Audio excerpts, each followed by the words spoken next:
Hello बच्चों, आज हमारी सेट थ्योरी की 8वीं क्लास है और हमारा ये चैप्टर ऑलमोस्ट खत्म होने वाला है। हमने आपको लास्ट क्लास में डी मॉर्गन्स थ्योरम के बारे में बताया था, उसको प्रूव करना बताया था।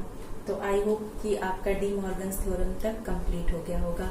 अब हम लोग सेट में हम लोगों ने जितने भी टाइप के सेट पढ़े हैं, उन पर जितनी भी संख्याएं यानी कि ऑपरेशंस पढ़े हैं, उन सबको डायग्राम से सीखेंगे और उसको बोलते हैं वेन डायग्राम। वेन डायग्राम पढ़ाने से पहले आपका एक टॉपिक रह गया है पावर सेट, यानी कि उसको हिंदी में बोलते हैं घात समुच्चय। किसे कहते हैं, कैसे डिनोट करते हैं, ये हम आज सीखेंगे और उसके बाद आज हमारा वेन डायग्राम आपको करना रहेगा। तो पावर सेट मान लीजिए सपोज दैट आपको कोई सेट दिया हुआ है ए, यहाँ पर हमने एज्यूम कर रखा है एक सेट ए, उसमें एलिमेंट्स हैं 1, 2 एंड 3। पावर सेट को डिनोट करने के लिए हम PA का यूज करते हैं। अब PA का यूज करते हैं लिखने के लिए, और परिभाषा क्या होती है पावर सेट की?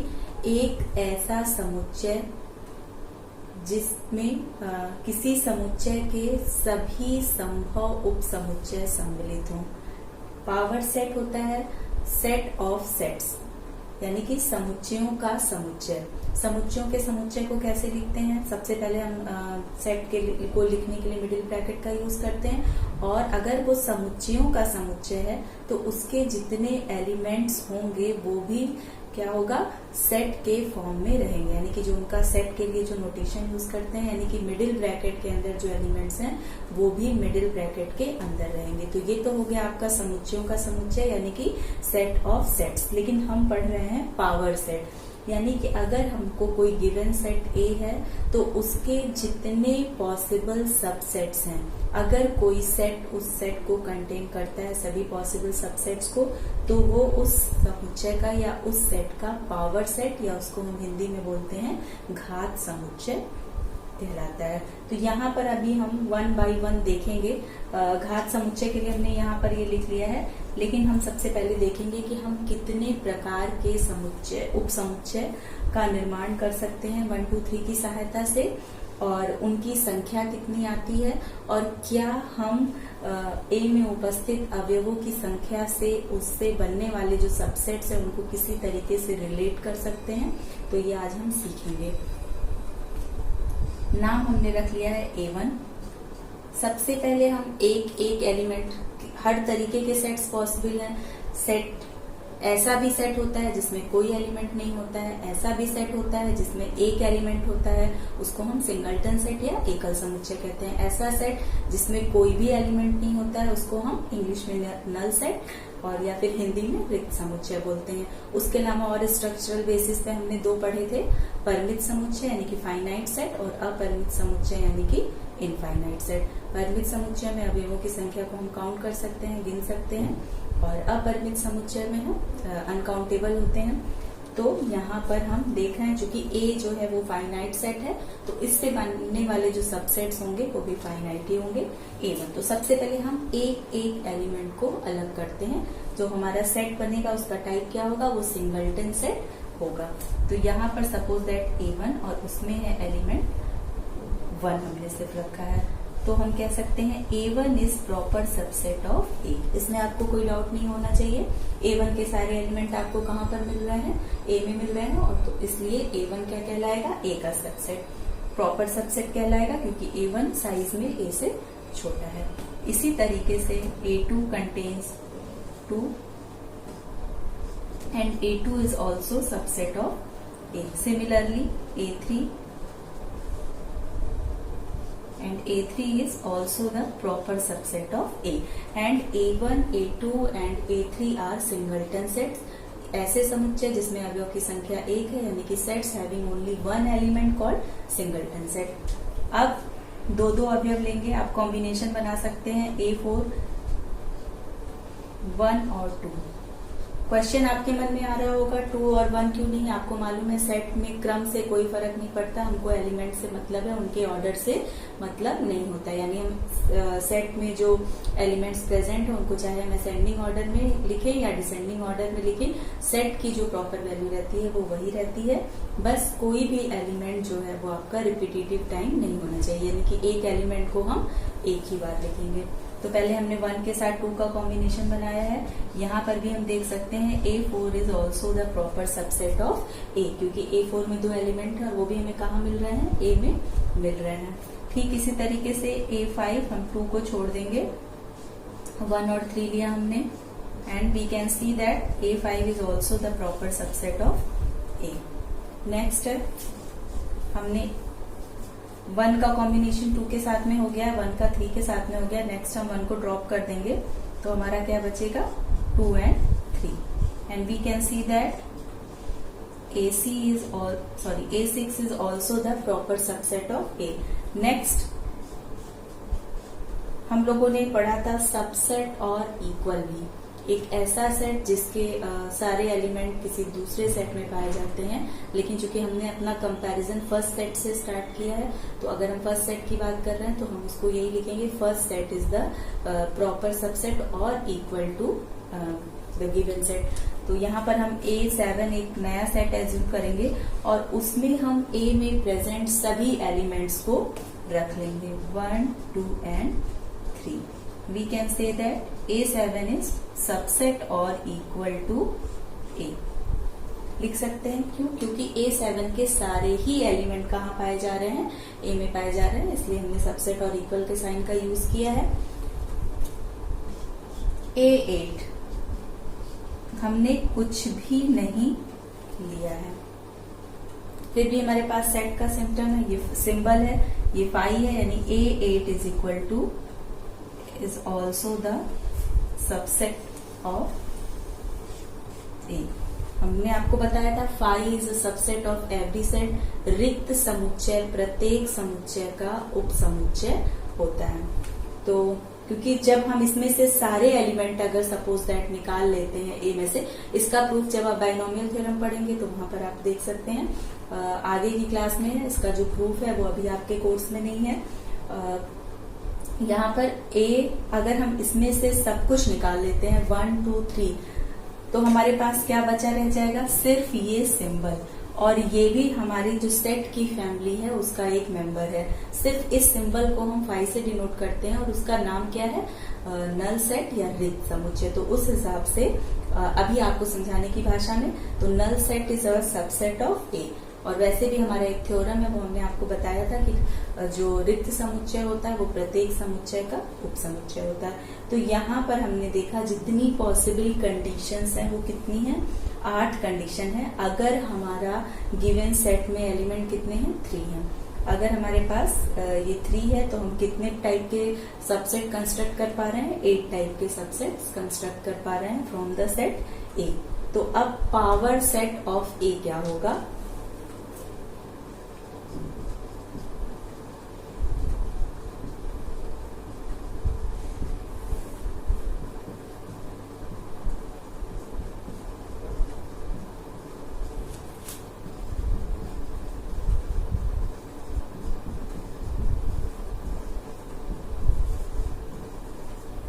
यहाँ पर आप देख सकते हैं P ऑफ A में हमको जितने इसके पॉसिबल सबसेट्स हमने सबको लिखा है 1, 2, 3, 4, 5, 6, 7 एंड 8। तो अब P A क्या है? A का पावर सेट। डेफिनेशन आपको पावर सेट की क्लियर है, इसको भी हम फिर से बता दे रहे हैं। अगर कोई गिवन सेट हमको A दिया है तो उसका पावर सेट बराबर होता है उस सेट के कि ऐसा सेट जिसमें A से बनने वाले सभी उपसमुच्चय उपस्थित हो, यानी कि set contains all the subsets construct from the A, यानी कि A से हम जितने प्रकार के बना सकते हैं सबको अगर हम किसी समुच्चय में रखते हैं तो वो दिए हुए समुच्चय का घात समुच्चय यानी कि पावर सेट कहलाता है। अब इसी में से अगर हम एक सेट कोई डिलीट कर दें तो ये रह जाएगा सिर्फ सेट ऑफ सेट्स, यानी कि समुच्चयों का समुच्चय, लेकिन वो घात समुच्चय नहीं रह जाएगा। ए में ए का घात समुच्चय बनने के लिए उसमें उसके सभी सबसेट्स को प्रेजेंट रहना जरूरी होगा, इंक्लूडिंग 5। तो आई होप कि आपका ये क्लियर हो गया होगा, समुच्चयों का समुच्चय भी क्लियर हो गया होगा, पावर सेट भी क्लियर हो गया होगा, सिंगलटन सेट आपका क्लियर हो गया होगा। अब हम देखेंगे कि किस प्रकार, अब ये तो एक लेंथी प्रोसेस है, ट्रायल एंड एरर का मेथड है, तो हम किस तरीके से ये जान सकते हैं कि अगर हमें कोई सेट दिया हुआ है तो उससे हम कितने उपसमुच्चय बना सकते हैं। तो आप देख सकते हैं इसमें एलिमेंट कितने हैं, n क्या है आपका, n is equal to number of elements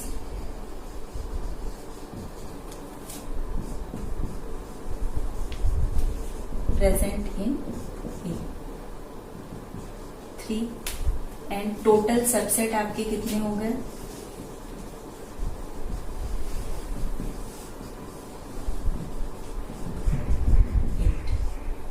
तो नंबर ऑफ सबसेट्स अगर हम दोनों के बीच में रिलेशन बनाने के लिए कहें तो ये क्या हो जाएगा, 2 to the power n। हम देख सकते हैं 2 to the power 3 is equal to 8। तो यानी कि किसी समुच्चय से बनने वाले उपसमुच्चयों की संख्या क्या होती है, 2 पर n की घात, जहां पर n क्या है, किसी दिए गए समुच्चय में उपस्थित अवयवों की संख्या, यानी कि number of elements present in a given set. अगर हम उसको 2 की पावर कर देंगे नंबर ऑफ एलिमेंट्स को, तो जितना भी आएगा 2 to the power n की जो वैल्यू होगी उतने सबसेट बनेंगे। सपोज दैट यहाँ पर अगर हमारा सेट A में 4 रहता तो आपके नंबर ऑफ सबसेट्स कितने हो जाते, 2 to the power 4, यानी कि कितना हो जाएगा, 16।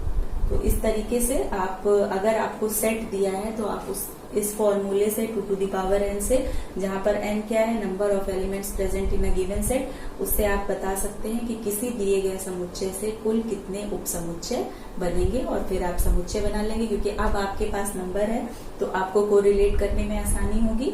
और जब हम उन सभी सबसेट्स को एक सेट में लिखेंगे, और लिखते वक्त ये ध्यान देना है कि अगर एलिमेंट्स खुद एक सेट है तो उसको सेट के ही नोटेशन में लिखेंगे। अगर हम इसमें ये ब्रैकेट हटा दें और यहाँ पर सिर्फ 1 रहने दें तो ये हमारा गलत हो जाएगा। इसे हमें सेट के प्रॉपर नोटेशन में ही लिखना है। तो अब आप समझ गए होंगे कि अगर हमें कोई सेट दिया जाता है तो सबसे पहले हम 2 to the power n के फॉर्मूला से उससे बनने वाले सबसेट्स का नंबर निकाल लेंगे। उसके बाद जब हमारे पास सबसेट्स का नंबर आ गया तो हम सबसेट्स को क्या करेंगे, कंस्ट्रक्ट करेंगे। कंस्ट्रक्ट करने के बाद हम एक सेट में रखेंगे और लिखने का, अगर ये दिया हुआ सेट B होता तब इसका पावर सबसेट लिखना होता तो P, और फिर हम B लिखते, चूंकि ये A है तो ये हमने A लिखा है। और सबसेट के लिए जो नोटेशन है वो एज यूजुअल है, मिडिल ब्रैकेट, और चूंकि इसका एलिमेंट ये क्या है, सेट ऑफ सेट्स, तो इसके जो एलिमेंट है वो खुद में एक सेट है, तो इनके एलिमेंट को भी दिखाने के लिए हमको सेट का प्रॉपर नोटेशन यूज करना पड़ेगा। नेक्स्ट, अब ये हम लोग का खत्म हो गया है। अब हमने आपको बताया था कि आज हम लोग वेन डायग्राम पढ़ेंगे। वेन डायग्राम से आपने अभी तक जितना कुछ पढ़ा है वो आपका सब रिवाइज हो जाएगा।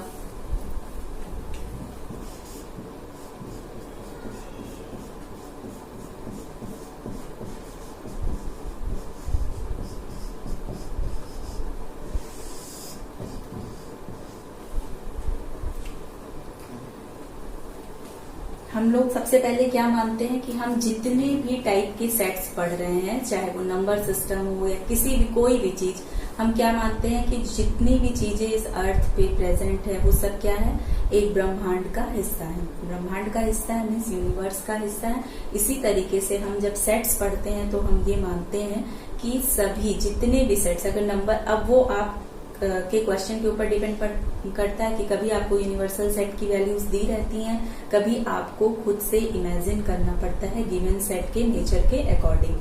तो हम ये मानते हैं कि सभी चीजें इस ब्रह्मांड का हिस्सा है, तो उसी तरह सभी सेट जो हैं वो किसी न किसी यूनिवर्सल सेट का हिस्सा है। या हम ये कह सकते हैं कि जितने टाइप के सेट्स हम कंस्ट्रक्ट कर सकते हैं या जानते हैं वो अंत में जाकर किसी एक ही चीज का पार्ट निकलते हैं। तो उस बेसिस पे हम यूनिवर्सल सेट पढ़ते हैं, उसको हम हिंदी में समष्टीय समुच्चय बोलते हैं। तो जितने भी सेट हैं वो एक यूनिवर्सल सेट का पार्ट है। इसलिए वेन डायग्राम को में जब हम सेट्स को दिखाते हैं तो हम एक रेक्टेंगुलर बॉक्स का यूज करते हैं, और वो रेक्टेंगुलर बॉक्स इस बात को डिनोट करता है कि सभी सेट जो हैं वो किसी यूनिवर्सल सेट से बिलोंग करते हैं। तो सबसे पहले जो हम जब सेट्स पढ़ते हैं तो सेट्स को डायरेक्टली ना दिखा करके हम ये दिखाते हैं वो किसी यूनिवर्सल सेट का पार्ट है, और उस यूनिवर्सल सेट को दिखाने के लिए हमको एक रेक्टेंगुलर बॉक्स का यूज करना पड़ता है, और उसके राइट मोस्ट अपर कॉर्नर में हम स्मॉल यू लिखते हैं, जो कि ये बताता है कि ये यूनिवर्सल सेट है। अब सेट्स को हम दो तरीके से डिनोट करते हैं। टाइप ऑफ सेट से ही हम अपना स्टार्ट करेंगे। टाइप ऑफ सेट्स ऐसे तो स्ट्रक्चरल बेसिस पे आपने दो पढ़े थे, लेकिन और भी जब हमने उसका प्रकार पढ़ा था तो आपने दो प्रकार के सेट हमने आपको बताए थे, एक ज्वाइंट सेट और दूसरा डिसज्वाइंट सेट। ज्वाइंट सेट क्या होते हैं? जिनमें कुछ ना कुछ कॉमन हो, और डिसज्वाइंट सेट क्या होते हैं? जिनमें कोई भी एलिमेंट कॉमन नहीं होता। तो ये, और चाहे वो ज्वाइंट सेट हो चाहे वो डिसज्वाइंट सेट हो, अल्टीमेटली कहाँ से बिलोंग करेगा? यूनिवर्सल सेट से। तो दिखाने के लिए सबसे पहले हम रेक्टेंगुलर बॉक्स का यूज करते हैं और मानते हैं हमको कोई दो सेट हमको प्रदर्शित करने हैं। अगर हम आपसे कहें कि वेन डायग्राम द्वारा दिखाइए कि ए और बी दो सेट हैं, तो आप किस तरह से दिखाएंगे? एक रेक्टेंगुलर बॉक्स बनाएंगे ए एंड बी, और कुछ डॉट्स आप दिखा सकते हैं, तो ये शो करता है कि A and B are non empty sets. और यहाँ पर ए और बी की क्या खासियत है? ये एक दूसरे से जुड़े हुए नहीं है, यानी कि दोनों में कुछ भी कॉमन नहीं है। तो here A and B are disjoint set. अब अगर ए और बी ज्वाइंट सेट होते, दिस मीन्स कुछ पोर्शन, कुछ ऐसे एलिमेंट्स होते जो ए में भी होते और बी में भी होते। ए वाले गोले को दिखाने के लिए आप ए के साइड में ए लिखेंगे, और जिस सर्कल से आप बी को रिप्रेजेंट कर रहे हैं उसके साइड में आप बी लिखेंगे। अब आप यहाँ पे देख सकते हैं जो सर्किल का ये डॉटेड पोर्शन है वो उसके बिना ना तो ए कंप्लीट होगा और उसी डॉटेड पोर्शन के बिना ना तो बी कंप्लीट होगा। तो ये क्या डिनोट करता है कि ये जो सर्किल का हिस्सा कटा हुआ आप देख सकते हैं थोड़ा सा ओवल शेप जैसा, ये ए का भी पार्ट है या बी का भी पार्ट है, या हम ये कह सकते हैं ये वो पार्ट है जो ए और बी दोनों में कॉमन है। तो यहाँ पर अगर हम आपसे कहें कि आपको एक ज्वाइंट सेट दिखाना है, तो आपका ज्वाइंट सेट दिखाने का तरीका ये होगा और डिसज्वाइंट सेट दिखाने का तरीका ये होगा, और आप डॉट से उसमें एलिमेंट दिखा सकते हैं। बाकी यूनिवर्सल सेट में डॉट लगाने की जरूरत नहीं पड़ती है तब तक जब तक यूनिवर्सल सेट का हमको यूज ना पड़ने वाला हो, तब तक हम उसमें डॉट लगाने की जरूरत नहीं है, वो अंडरस्टूड है क्योंकि वो यूनिवर्सल सेट है। दिस मीन्स कि universal set contains lots of element, in fact infinite element, क्योंकि यूनिवर्सल सेट कैसा होगा? ऑब्वियसली जब उसमें सारे सेट बिलोंग कर रहे हैं तो वो एक इनफाइनाइट या अपरिमित समुच्चय होगा। नेक्स्ट ये हो गया आपका ज्वाइंट सेट, और ये हो गया आपका डिसज्वाइंट सेट। यहीं पर हम पढ़ लेंगे कॉम्प्लीमेंट। सपोज दैट हमको ए कोई सेट है और उसका कॉम्प्लीमेंट हमको दिखाना है। यूनिवर्सल सेट हो गया। अब परिभाषा आप जानते हैं, ए कॉम्प्लीमेंट का मतलब क्या होता है? ए कॉम्प्लीमेंट में कौन से एलिमेंट आएंगे? जो ए में ना प्रेजेंट हो। सर्किल के अंदर का हिस्सा पूरा ए का है और सर्किल के बाहर का हिस्सा ए का नहीं है, तो ए के कॉम्प्लीमेंट को दिखाने के लिए हम सर्किल को छोड़ करके बाकी हर तरफ, अभी मैं डॉट दिखा रही हूँ क्योंकि आप चाहे शेड से, चाहे आप इस तरीके की लाइन से, आप कुछ भी यूज कर सकते हैं दिखाने के लिए। और लिखने का तरीका क्या होता है? आप एक छोटा बॉक्स बनाएंगे और यहाँ पर लिखेंगे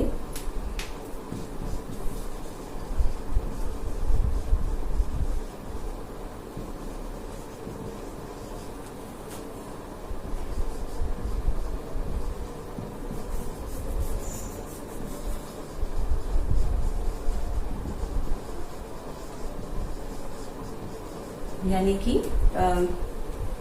ये इस तरीके की रेखाओं से, यानी कि इस जो एरिया इस तरीके से दिखाया जा रहा है, यानी कि जितना ये एरिया इस तरीके का बॉक्स कवर कर रहा है वो कौन सा एरिया शो कर रहा है? वो आपका ए कॉम्प्लीमेंट को शो कर रहा है। और देखिए हमने जो ए है सेट ए है उसमें कहीं भी लाइन नहीं खींची है। आप चाहें तो लाइन से दिखा सकते हैं, शेडेड से दिखा सकते हैं, डॉट से दिखा सकते हैं, वो आपके ऊपर डिपेंड करता है। तो ये तो हो गया सिंगलटन सेट अगर दिखाना हो तो इस तरीके से हम एक दिखा सकते हैं। नल सेट दिखाना हो तो सर्किल बना करके उसको एम्प्टी शो कर सकते हैं। नेक्स्ट आ जाते हैं हम operations on sets.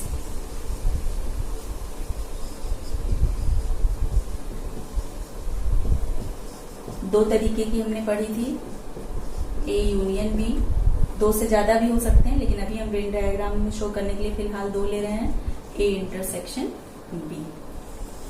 A union B का मतलब क्या होता था? ए यूनियन बी इस तरीके होता था कि अगर x is element of A union B, it implies that x is element of A और x is element of B. यानी कि ए यूनियन बी, अब आपका ये है ए और ये है सेट बी।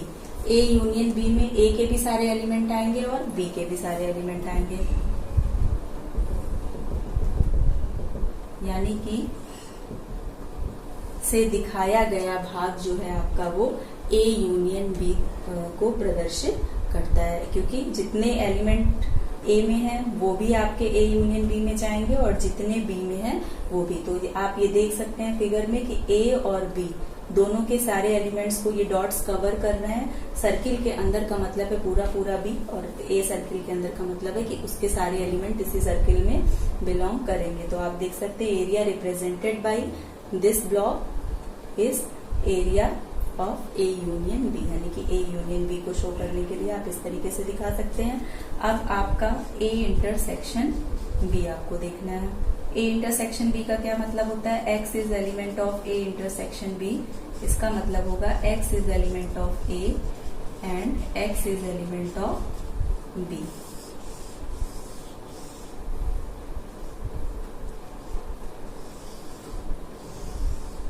यानी कि ए इंटरसेक्शन बी में कौन आएगा? जो ए में भी होगा और जो बी में भी होगा।